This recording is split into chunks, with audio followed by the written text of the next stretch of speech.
Hace 50.000 años un meteorito chocó contra la Tierra, justo aquí, liberando un poder destructivo 150 veces superior a la bomba atómica que devastó Hiroshima.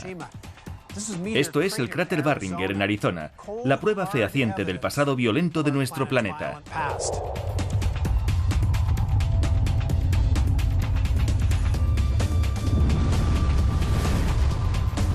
Es una posibilidad entre 1 millón, pero podría suceder mañana. Los científicos valoran el peligro. Una tormenta de fuego calcinaría el centro de la ciudad.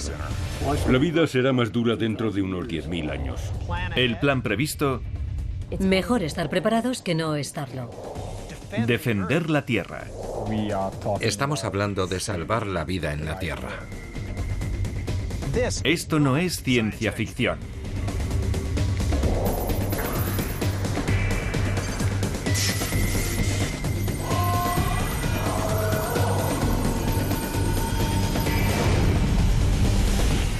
Buscadores de asteroides.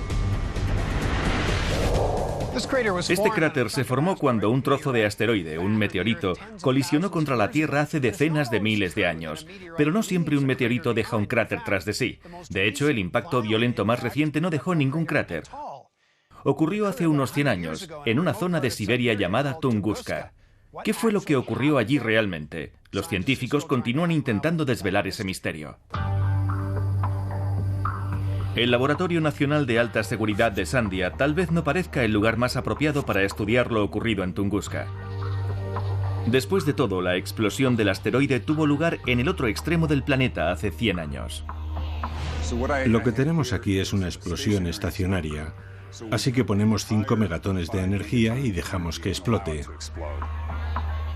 Mark Bosloch es un especialista en explosiones nucleares y hoy va a exponer algunas ideas sobre los asteroides. El asteroide entra en la atmósfera y al ir descendiendo se encuentra con cierta resistencia por parte del aire, lo que reduce su velocidad. Y finalmente, debido al calor producido por la resistencia del aire, todos los fragmentos del asteroide explotan y se vaporizan.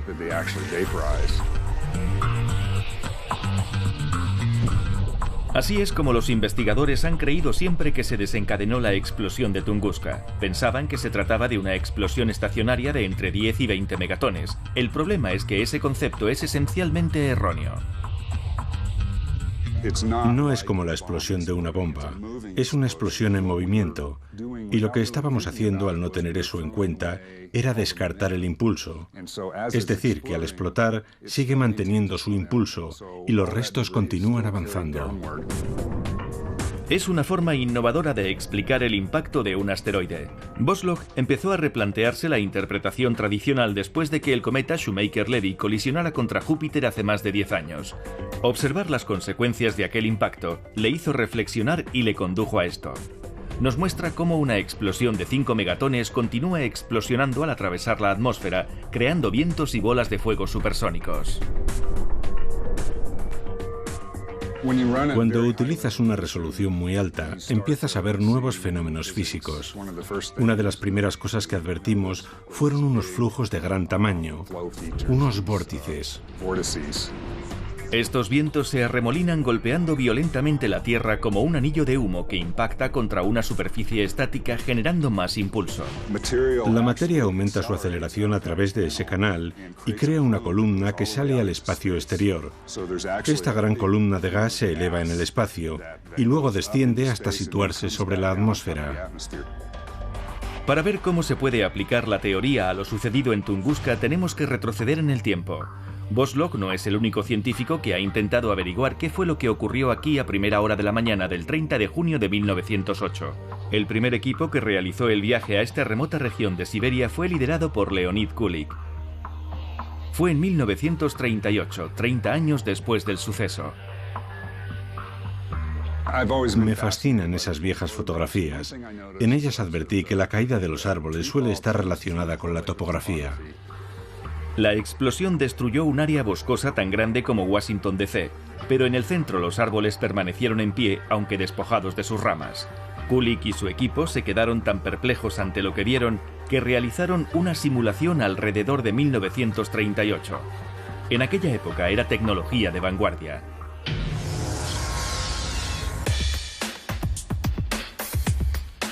«70 años después se necesita la potencia de 7200 procesadores en uno de los ordenadores más rápidos del mundo para encontrar la explicación». El chorro de vapor caliente no alcanzó la superficie, lo que llegó fue la onda expansiva. Así que hubo vientos muy fuertes, pero no eran calientes. Por tanto, los árboles de la superficie no fueron calcinados, simplemente fueron derribados. Así que hubo una onda expansiva, pero no hay pruebas de que se produjera una tormenta de fuego. Y aunque los científicos pensaban que se había producido una explosión de entre 10 y 20 megatones, fue tan solo de entre 3 y 5 megatones. Mientras la NASA y otros buscadores de asteroides se concentran en localizar asteroides próximos a la Tierra de más de 1 kilómetro de diámetro, Vosloch dice que también deberían localizar a los más pequeños. Los asteroides de menos de 100 metros de diámetro, como el que arrasó Tunguska, pueden causar también daños masivos. Mark demuestra lo que ocurriría si otro objeto como el de Tunguska atravesara nuestra atmósfera. Este gran vórtice que está girando tiene unos 2 kilómetros de diámetro en este espacio de devastación alrededor de la zona cero. Si esto sucediera en una urbe, se produciría una tormenta de fuego que calcinaría el centro de la ciudad. Además de examinar explosiones en la Tierra, Vosloch utiliza también la tecnología para explorar lo que ocurre en el espacio. Hay un asteroide llamado Golevka y es un asteroide real. No está en curso de colisión, pero tenemos datos fehacientes sobre él. Tiene el tamaño aproximado de un estadio deportivo. Vosloch muestra lo que ocurre al ser explosionado por una bomba de 10 megatones. Crea una enorme cavidad en el centro del asteroide y acelera la roca hacia el exterior. De hecho, empieza a resquebrajarse. Se producen estas fracturas radiales. Estos grandes bloques empiezan a separarse, acelerándose hacia el exterior. Esos bloques fuera de control podrían convertirse en peligrosos y continuar en curso de colisión con la Tierra. Si pensamos que al hacerlo explotar los fragmentos pequeños no harían daño, estamos equivocados. En el caso más extremo, si explotamos al asteroide en su totalidad, lo dispersaríamos. Esa sería una opción de último recurso, pero sufriríamos una lluvia de miles de objetos como el de Tunguska en todo un hemisferio de la Tierra, lo que sería peor. Esa es la opción de Hollywood. Pero esto no es Hollywood. Y Bruce Willis brilla por su ausencia. Cuesta creer que un objeto de solo 50 metros de diámetro pudiera causar esto, pero cicatrices como esta en la Tierra han convencido a los científicos de que fuimos golpeados por un meteorito hace unos 100 años. Actualmente los buscadores están siguiendo muy de cerca a un asteroide llamado Apophis que tiene un tamaño 8 veces superior al del objeto que causó esto. Dentro de unos 20 años, Apophis se encontrará en una órbita que le situará más cerca de la Tierra que nuestros satélites de comunicación. Ahora las probabilidades de una colisión son remotas, pero si un objeto como Apophis chocara contra la Tierra, sería mejor que no estuviéramos allí. Nuestro sistema solar es un lugar violento, y la Tierra conserva las cicatrices que lo demuestran. Al menos 180 cráteres de impactos marcan su superficie, algunos desde el principio de los tiempos. Probablemente hace 3.900 millones de años, cuando empezó la vida en la Tierra, un impacto pudo acabar con ella. En realidad, la vida terrestre actual sobrevivió a aquel último gran impacto. Jay Meloche estudia violencia geológica, impactos de asteroides. Esta mancha en la costa de México se considera la prueba de un impacto monumental que tuvo lugar hace 65 millones de años. Se cree que lo causó un asteroide de unos 15 kilómetros de diámetro que atravesó nuestra atmósfera. A nivel cósmico no es muy grande, pero en la historia de nuestro planeta fue un gran evento. Lo bastante grande, según algunos científicos, para causar la extinción de los dinosaurios. Primero sientes una sacudida sísmica. La Tierra se mueve bajo tus pies. Luego, millones y millones de diminutos fragmentos de roca salen despedidos del cráter y entran en la atmósfera. Si el impacto no causó una extinción en masa, sus consecuencias sí lo hicieron. El eyector calienta la parte superior de la atmósfera y toda la Tierra se asa literalmente debido al calor de la parte superior de la atmósfera al volver a entrar el eyector. Así que el impacto fue un doble puñetazo. El primer golpe afectó a la superficie terrestre y el segundo tuvo su mayor efecto en los océanos, y entre ambos cubrieron la superficie de todo el planeta. En un futuro previsible no se espera que ningún asteroide del tamaño del que acabó con los dinosaurios colisione contra la Tierra. Sin embargo, Apophis, un trozo de roca de 250 metros, viaja en dirección a la Tierra a unos 35 kilómetros por segundo. Pasará cerca de nuestro planeta en 2029. En el caso de Apophis, en concreto, sabemos con certeza que seríamos capaces de identificar exactamente dónde y cuándo impactaría. Jay acude al calculador de impactos e introduce los números. Si un objeto como Apophis, por ejemplo, cayese en el parque de Boston Common y produjera un cráter de 10 kilómetros de diámetro, el área metropolitana de Boston quedaría destruida casi en su totalidad. El cielo se volvería rojo y sentiríamos calor como si hubiera 6 soles en el cielo. La ropa se incendiaría y sufriríamos quemaduras. El papel de periódico y la madera se quemarían. Los árboles y la hierba arderían de forma espontánea. Y eso sucedería en los primeros minutos. Si algo así ocurriera, sería devastador. Por tanto, incluso un asteroide relativamente pequeño como Apophis es letal.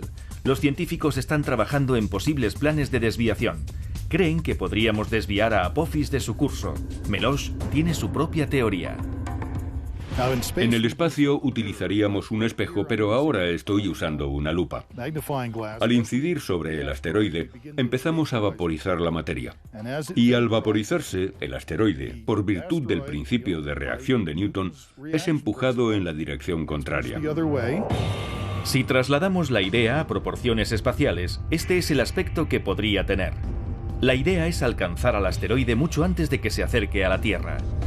Lo que esperamos hacer en el espacio con un asteroide real es proyectar algo de luz sobre él mismo para poder vaporizar la roca. Y el destructor será desviado. Lo único que tenemos que hacer es variar la velocidad del asteroide 1 centímetro por segundo. No es mucho, un pequeño codazo que debe mantenerse tal vez durante un año o algo más, para ir empujándolo suavemente y alejarlo del curso de colisión con la Tierra. Ya está, estamos a punto de salvar la Tierra. Si fuera así de fácil, pero esto es solo el principio. La carrera para catalogar, rastrear y desviar a Apophis no ha hecho más que comenzar. Los dinosaurios no pudieron hacer nada para evitar que un asteroide acabara con ellos, pero 65 millones de años después, los buscadores de asteroides creen que podríamos evitar que ocurra un desastre parecido, desviando al asteroide del curso de colisión con la Tierra. ¿Podríamos hacerlo? Investigadores de Glasgow, Escocia, están escudriñando el lecho de un río en busca de respuestas. Hay un largo recorrido desde Glasgow hasta Apophis atravesando nuestro sistema solar. Pero estas piedras de río pueden ayudar a los científicos a comprender la magnitud de la amenaza que se dirige hacia nosotros. Se ve por los cráteres que hay si va a producir columnas de restos o si se va a fracturar. Estamos hablando de salvar la vida en la Tierra. Un impacto, incluso con un asteroide como Apophis, podría acabar con muchas personas o ciudades en la superficie terrestre. Apophis es, en estos momentos, algo que tenemos que tomar en consideración. Apophis podría acercarse peligrosamente a la Tierra en 2036, y estos científicos quieren desviarlo de su curso. Este fragmento es muy interesante. Deberíamos utilizarlo para la prueba. Imaginen que esta piedra es un mini asteroide o Apophis y se harán una idea. Max Basile y Christy Maddock son investigadores clave en un equipo de la Universidad de Glasgow que trabaja en una brillante idea: rayos láser. Nos preguntamos si podríamos transmitir a una piedra normal la misma densidad de potencia que esperamos transmitir a la superficie del asteroide. Hoy quieren averiguar si un rayo láser puede mover esta piedra. Primero examinan los resultados de experimentos anteriores, ninguno de los cuales produce el impulso que buscan. Sí. Es como un volcán. Se está partiendo por la mitad. Es ese pequeño punto de ahí. Y esto es plasma. Esto es el gas en un estado altamente excitado, ¿de acuerdo? ¿Lo veis? Está impactando ahí. Y esto de aquí es plasma. Aumentan la intensidad del rayo para comprobar si el rayo láser puede transformar la piedra de estado sólido a gaseoso. Cuando quieras. Vamos. Fuego, fuego, fuego, fuego. Y si lo hace, tal vez podría mover la piedra o darle impulso. Si un rayo láser mueve esta piedra, es posible que un láser mueva Apophis.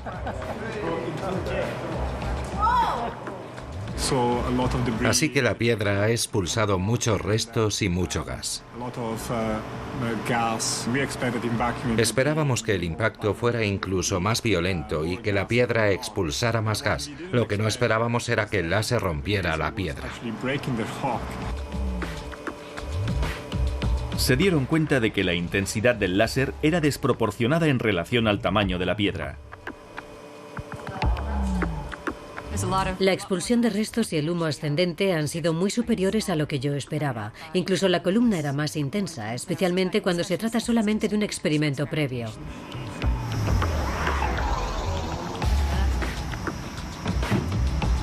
Ha salido perfecto. Bueno, ha superado nuestras expectativas.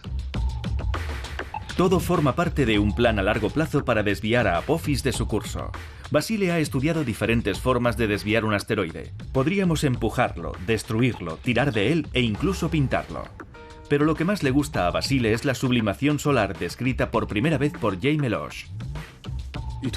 Fue muy eficaz, ya que logramos una enorme desviación para una masa limitada en el espacio y durante un tiempo de alerta corto. Pero para conseguir su objetivo, Meloche necesitaría un espejo no inferior a 1 kilómetro de diámetro o tal vez de 10 kilómetros. Basile tuvo una idea diferente. Pensé que un espejo gigante era complicado. Es un problema por multitud de razones, así que ¿por qué no utilizar espejos múltiples, pequeños espejos, que sean fáciles de controlar? Cada nave espacial sería pequeña y fácil de manejar. Y superpondríamos todos los rayos. Basile cree que se necesitarían unas 20 naves espaciales y cada una transportaría un espejo de 30 metros. El plan, utilizar un enjambre de espejos para crear un punto caliente en el asteroide como el rayo láser en la piedra. Estos espejos producirían una temperatura en la superficie de unos 2000 grados centígrados. Esa energía es suficiente para expulsar el gas a una velocidad que a su vez produciría una aceleración y un cambio de impulso en el asteroide. Necesita variar la velocidad de Apophis en solo una pequeña fracción. Basile sostiene que en unos 200 días los espejos abeja desviarían a Apophis de su curso en más de 1,5 kilómetros, lo suficiente para ponernos a salvo. Esto sería suficiente para desviar la órbita de Apophis en una distancia igual a la que separa a la Luna de la Tierra. La parte más difícil, diseñar un plan para situar los espejos abeja en la órbita adecuada. Si dispones de un presupuesto ilimitado y de un combustible ilimitado, es muy fácil. Así que el truco no consiste solo en diseñar una órbita. En sus cálculos, Maddock debe tener en cuenta la imprevisible gravedad del propio asteroide, además del impulso del Sol. Al tratarse de unos espejos enormes, es como una vela solar. Por tanto, la presión de la luz solar empuja a la nave espacial. Lo que hemos intentado hacer es incorporar eso al diseño de la dinámica para conseguir una nave espacial muy pequeña y que la mayor parte del peso sea el espejo. En este momento está evaluando lo que ha observado en el experimento de hoy. Observando el experimento de hoy, hemos descubierto que hay una enorme cantidad de restos esparcidos por todas partes y de forma inesperada. Los asteroides no son una roca uniforme, así que puede haber desprendimientos repentinos. Por eso hay que ser cuidadosos al modelar las órbitas de las naves espaciales, para que estén a cierta distancia y no sean golpeadas por las rocas que salen despedidas del asteroide. Es evidente que queda un largo camino por recorrer, pero la tecnología básica está ahí. Ya existe el GPS o Sistema de Posicionamiento Global, una red de 32 satélites que orbitan alrededor de la Tierra. Basile dice que si funciona con el GPS, ¿por qué no con espejos abeja alrededor de un asteroide? Al menos 5 años antes del supuesto encuentro con Apophis, Deberíamos tener una constelación de espejos en el espacio. La tecnología debería estar lista para el momento en que tengamos un mejor conocimiento sobre la órbita de Apophis.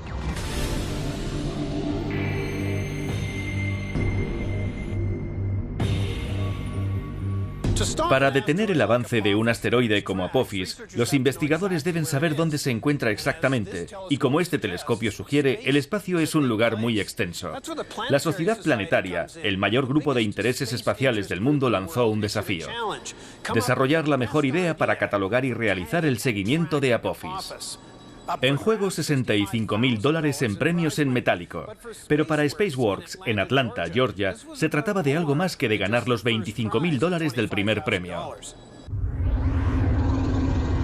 La propuesta de Spaceworks para catalogar y realizar el seguimiento de Apophis no es un simple ejercicio ocioso para ganar el concurso de la Sociedad Planetaria. Todo el mundo tiene una tarea específica. Dominic, aquí tienes tu tarea. John, creo que este es tu objetivo. Brad os ayudará en cualquier cosa que necesitéis. Estos hombres van en serio. En 2029 es posible que el asteroide haga una especie de sobrevuelo gravitatorio de la Tierra que podría colocarlo en un curso de colisión con nuestro planeta en 2036. Para descartar esa posibilidad hay que saber con exactitud dónde se encuentra. John Olds llevaba 10 años como profesor en el Instituto de Tecnología de Georgia cuando fundó la empresa. En este caso decidieron utilizar baja tecnología. Atribuimos nuestro éxito a que trabajamos de forma sencilla, a bajo costo y optando por la tecnología más baja posible. Su misión se ha ajustado a un presupuesto de $137 millones. De hecho, Spaceworks tiene un presupuesto ajustado. La nave espacial es pequeña, es un cubo de alrededor de 1 metro cúbico, con pocos instrumentos, solo una cámara y un altímetro láser. Y si conoces tu posición en relación a Apophis y la posición de la nave espacial respecto a la Tierra, puedes determinar la posición de Apophis con mucha precisión. Estamos viendo una videoanimación en la que el asteroide y la nave espacial combinan muy bien, así que intentamos utilizar a los dos en el vídeo. A.C. Charenia es un experimentado futurólogo. Uno de sus trabajos es dar vida a ideas intrépidas. A veces puede desorientarnos observar este asteroide, porque puede no girar como esperas alrededor de un eje concreto, sino de múltiples maneras. Crear animaciones realistas es imperativo si esperan continuar obteniendo financiación y captando el interés del público. Estamos buscando nuevas formas de divulgar que tal vez esta sea una idea importante. El lanzamiento fue previsto para el año 2012. Después de 200 días, la minúscula nave espacial llegará a su cita con Apophis. Lo observaremos, tomaremos fotografías y veremos cómo rota y cómo gira. Examinaremos su eje de rotación y analizaremos la información adicional que nos permita determinar y propagar su futura trayectoria.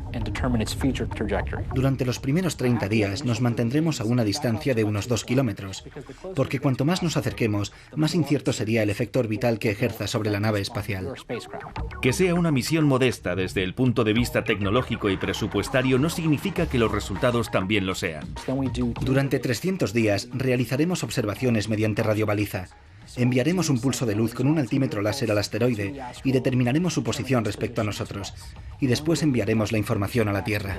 Realizar el seguimiento de Apophis desde el espacio puede ser la única manera de identificar su órbita. Disponemos de radiotelescopios y telescopios ópticos para utilizarlos cuando el asteroide esté próximo a nosotros, pero determinar con precisión su trayectoria desde la Tierra es complicado. En la actualidad, los científicos espaciales solo pueden adivinar dónde se encontrará Apophis dentro de un radio de 4.500 kilómetros. Spaceworks quiere reducir ese margen. Determinamos que solo sería necesario radiar su posición una vez por semana, de modo que una vez a la semana obtendremos su posición y conoceremos dónde se encuentra Apophis respecto a nosotros. En un año aproximadamente podremos reducir el error de la elipse, la predicción de error de la elipse en el año 2029 hasta una longitud de unos 6 kilómetros. Si lo consiguen, podrán realizar su seguimiento durante su tránsito próximo a la Tierra en 2029 e incluso predecir si la atracción gravitacional de la Tierra podría situar al asteroide en curso de colisión con nuestro planeta en el futuro. Cuando un asteroide o cualquier otra materia pasan cerca, la Tierra desvía su trayectoria. Existe una región, la cerradura gravitacional, de unos 600 metros de diámetro. Si algo cruza esos límites, nuestro campo magnético podría alterar su trayectoria y añadirle energía para que impactara contra la Tierra en el 2036. No es una amenaza que se tome a la ligera. Si Apophis chocase contra la Tierra a una velocidad muy alta, podría explotar en el aire o impactar contra la superficie de la Tierra o el océano. Apophis no es un destructor planetario, no tiene la magnitud del asteroide que provocó la extinción de los dinosaurios. Podría devastar una ciudad o una región. Es un escenario que nadie quiere contemplar. SpaceWorks ya se plantea la siguiente pregunta. ¿Y entonces qué? Tal vez lo más interesante sea qué hacer cuando descubres que hay ciertas probabilidades de que un objeto impacte contra la Tierra. ¿Qué debemos hacer al respecto? Esta es su respuesta. Se llama MADMEN, o nodo eyector para misión modular de deflexión de asteroides. Su misión, interceptar un asteroide que se dirija rumbo a la Tierra y desviar su órbita. Se compone de un enjambre de pequeños eyectores de masa robóticos.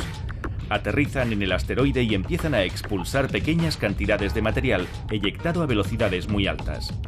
Es algo así como un bote de remos cargado con piedras en un lago. Si lanzas las piedras al agua, el bote se desvía en dirección contraria. Es la conservación de la cantidad de movimiento. Cada acción tiene una reacción igual y contraria. Podemos desviar lentamente el asteroide. Según Olds, disponemos de la tecnología necesaria, solo hay que ponerla en práctica. Todos los años nos alcanza algún objeto, es solo cuestión de plantearnos, ahora que contamos con la tecnología espacial adecuada, si queremos hacer algo al respecto o no, y nosotros consideramos que debemos hacerlo.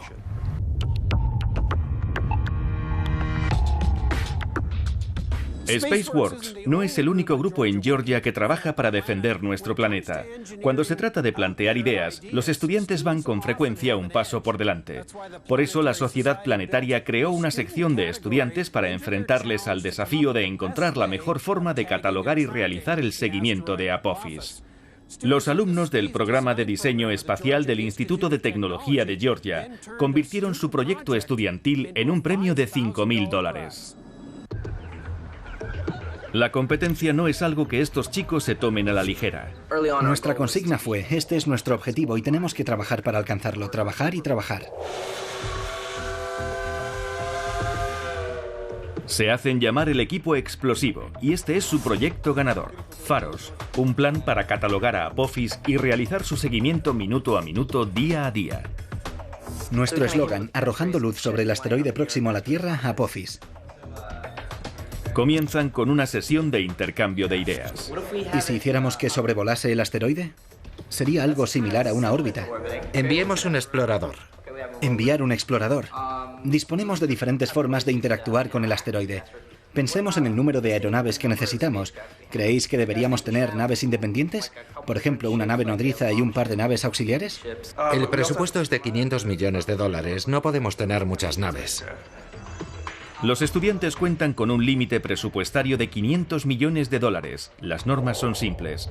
Primero, haber determinado la órbita de Apophis en el año 2017. Segundo, predecir con exactitud cuál será su posición dentro de un margen de 14 kilómetros. Y tercero, emplear la tecnología existente. Determinar la órbita es nuestro objetivo. Y hacer experimentos científicos. No tenemos por qué. ¿Quieres hacerlos? No estaría de más, ya que estamos allí podríamos aprovechar. Está bien, ciencia. Podemos marcarnos como misión llegar simplemente hasta el asteroide. Pero una vez allí, ¿por qué no hacer un buen experimento científico? ¿Qué experimento creéis que deberíamos acometer después de determinar la órbita? Averiguar su composición sería importante.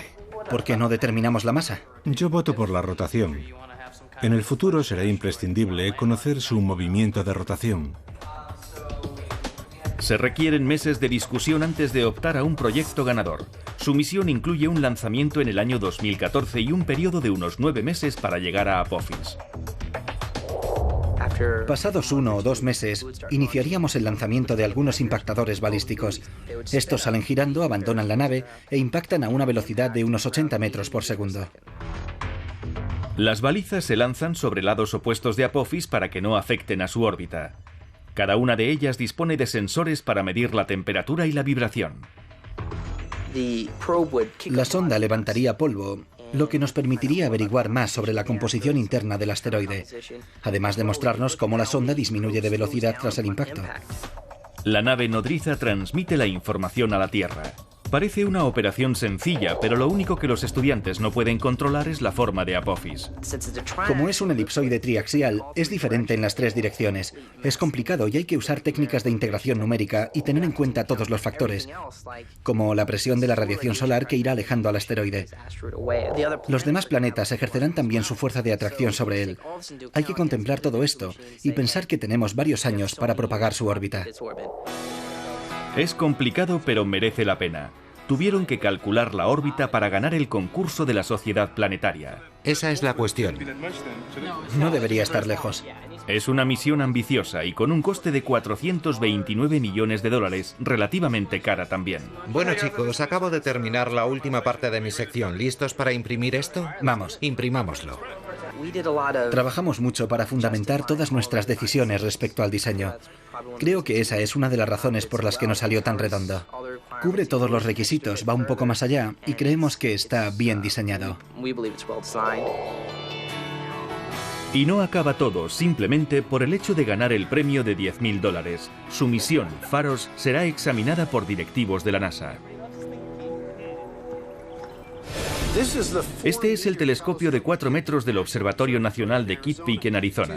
Se usa principalmente para la observación de luz infrarroja y luz tenue, y es solo uno de los muchos tipos de telescopios que se utilizan para inspeccionar el espacio. Pero no hay que ser un empleado de la NASA o de Space Watch para buscar asteroides. Con un poco de ingenio y mucha pasión, cualquiera puede construir un observatorio en su jardín y tal vez descubrir un asteroide, o 2. O 200. Roy Tucker trabaja como ingeniero.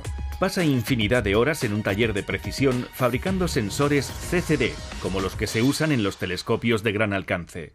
Después del trabajo, es explorador incansable en su propio jardín, astrónomo y filósofo y apasionado cazador de asteroides. Es un deporte. Es un reto intelectual muy estimulante tratar de confrontar mis capacidades con las de otros equipos de búsqueda de asteroides que hay por ahí. Y de vez en cuando me apunto un tanto. Este es un objeto conocido, pero si me desplazo hacia abajo, puedo encontrar este amiguito. Se trata de un objeto desconocido que no ha sido identificado. Es algo así como salir a un campo de fútbol contra un equipo al completo y de vez en cuando ser capaz de marcar un tanto yo solo. Y marca muchos tantos. Se ha apuntado 234 descubrimientos de asteroides y tiene en su haber el descubrimiento de 3 objetos próximos a la Tierra, o NEOs, como se los conoce por sus siglas en inglés. Este fue el primer observatorio que construí en mi jardín a finales de la década de 1980, en torno al año 89. Tucker codescubrió Apophis. Apophis fue una experiencia interesante. En realidad fue un golpe de suerte. En 2004, Tucker y un par de colegas acudieron a los observatorios Catalina para probar un telescopio que estaban instalando. Fue la suerte del principiante. No estaban buscando nada en concreto. Vi un pequeño objeto que se movía y dije, ahí está vuestro amigo. Aquel amigo era Apophis. Recuerdo que nos informaron en diciembre de 2004. Esta es la gran estación central de las observaciones, el centro de planetas menores del Harvard Smithsonian. Atienden llamadas de ciudadanos preocupados y de periodistas ocasionales. Depende de qué tipo de desastre estemos hablando. Si se trata de la extinción de la raza humana, estaríamos hablando de un objeto de varios kilómetros de diámetro. Su verdadera misión es registrar todas y cada una de las observaciones durante las 24 horas del día, 7 días a la semana. Realizan un seguimiento de los objetos peligrosos que se dirigen hacia nosotros. Sus ordenadores procesan hasta 15.000 informes diarios. Cuando tuvieron noticias de Apophis ya sabían que algo estaba ocurriendo. En la mayoría de los casos, el ordenador nos avisa cuando tiene problemas para encontrar una solución, cuando no es capaz de determinar la órbita de un objeto, o en casos más raros, si el objeto se aproxima a la Tierra, nos avisa inmediatamente. Ese es el momento más emocionante, cuando la excitación te obliga a respirar profundamente, calmar tus nervios y preparar el informe astrométrico para enviarlo. Era evidente que iba a pasar a tan solo 30 o 30 y tantos mil kilómetros de nosotros. El 13 de abril de 2029. A ver en qué día cae. Un viernes 13. Era demasiado. Durante los días siguientes, la probabilidad de impacto para esa fecha se acercó a 1 entre 37, lo cual era en realidad bastante sorprendente. Pensé que tal vez debería dejar de observarlo. Las probabilidades de que Apophis impacte en la Tierra en 2029 son ahora virtualmente nulas, pero Tucker nunca deja de observar. La emoción de la caza le da energía. Es como una adicción, como lo puede ser ir de pesca. Existe una especie de instinto humano ancestral que nos empuja a salir de caza para encontrar algo valioso. Tucker coloca sus trampas, apaga las luces y echa un breve sueño. A las 5 de la madrugada regresa al centro de control en busca de nuevos descubrimientos. Este objeto con las marcas de sombreado amarillo es un asteroide normal de nuestro cinturón principal de asteroides y se mueve lentamente recorriendo pequeñas distancias. No se desplaza muy rápido. En cambio, este otro se ve que va a gran velocidad y genera unas líneas largas. Se trata de un asteroide próximo a la Tierra. Tucker es una especie de hombre orquesta. Todo lo que vemos está hecho partiendo de la nada. Yo mismo eché el hormigón e hice todo el cableado. También aprendí a soldar, así que fabriqué las estructuras metálicas de los telescopios. Lo único que tuvo que comprar fue esta cúpula de observatorio. Con este telescopio conseguí descubrir 60 o 70 asteroides, entre ellos 3 próximos a la Tierra y un cometa. El trabajo de los astrónomos aficionados es una aportación vital a los esfuerzos de la NASA para la identificación y el seguimiento de un 90% de los grandes asteroides próximos a la Tierra. Por grandes se entiende de más de 1 kilómetro de diámetro. Los buscadores de asteroides han encontrado unos 800. Si tiene que llegar hasta nosotros un objeto de esas características, nos gustaría saberlo por anticipado. Además, es algo que nunca había sucedido hasta ahora. Ni siquiera un objeto pequeño, como un simple meteorito. Por primera vez en la historia, si un objeto de gran tamaño se dirige hacia nosotros, lo sabremos. En el espacio no hay fricción. Las cosas se mueven con mucha precisión, de acuerdo a las leyes de la mecánica clásica. Se puede calcular la órbita de un objeto y saber con antelación dónde se encontrará en un futuro. Las probabilidades de que Apophis impacte contra la Tierra en 2036 son de 1 entre 45.000. Pero incluso si viniese hacia nosotros, Tucker opina con cierto optimismo que seríamos capaces de desviarlo si fuera preciso. Hace años no había nada que pudiéramos hacer para detectar estos objetos y tampoco podíamos desviarlos. En el futuro, dentro de unas décadas, la única cuestión podría ser: ¿es posible desplazar el asteroide un sábado? Hoy, la caza concluye sin nada que reseñar. Mañana, bueno, esa es otra historia.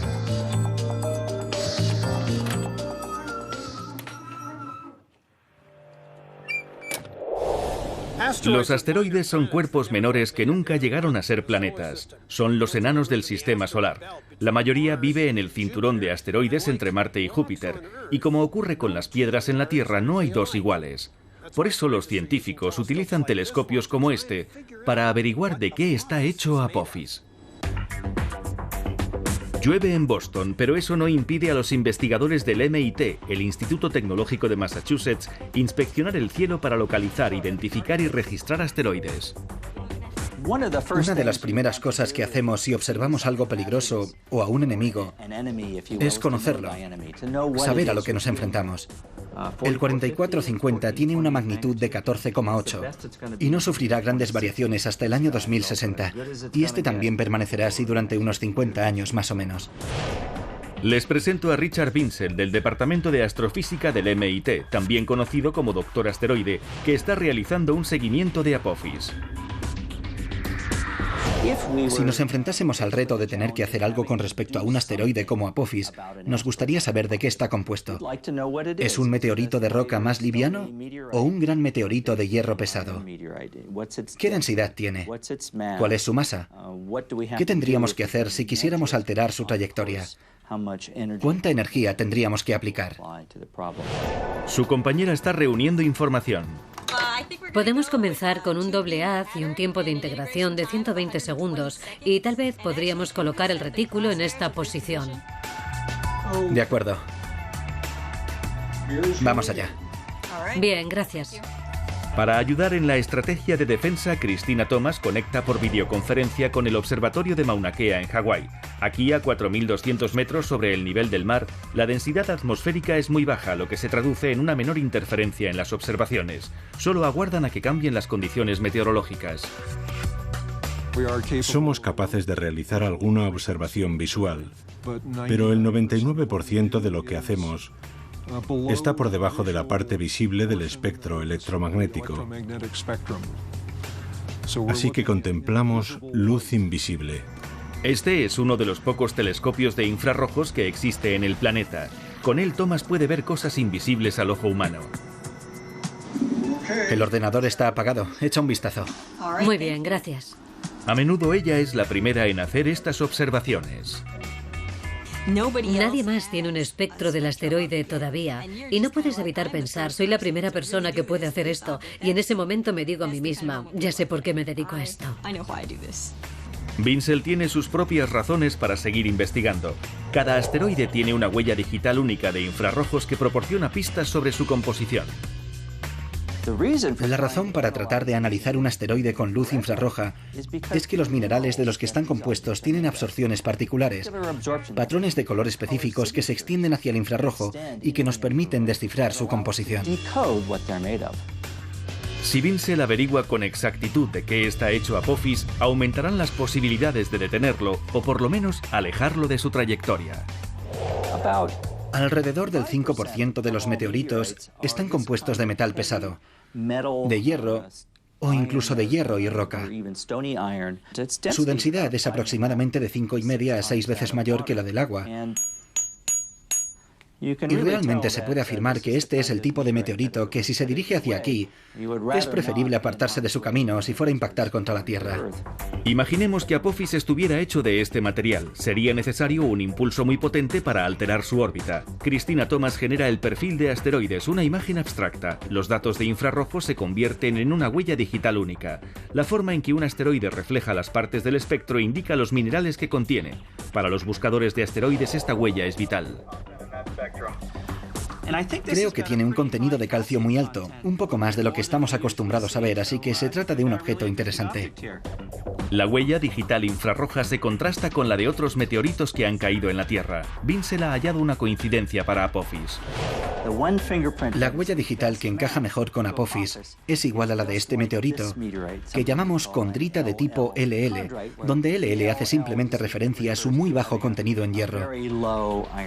Esta es nuestra mejor hipótesis sobre la composición de un asteroide como Apophis. Ahora corresponde a otros científicos determinar la mejor forma de alejar a este destructor de su trayectoria. Resulta desconcertante que los científicos se estén planteando alterar la trayectoria de Apophis. Hace apenas un par de siglos que identificaron al primer asteroide. Desde el destructor de los dinosaurios caído en México hace 65 millones de años, pasando por el cráter Barringer en Arizona de hace 50.000 años, hasta el suceso de Tunguska de hace apenas un siglo, ninguno de ellos avisó con antelación. Nunca hemos visto un asteroide en su camino hacia la Tierra. Pero en 2029 y en 2036 dispondremos de butacas de primera fila cuando Apophis pase a una distancia muy próxima de nuestro planeta.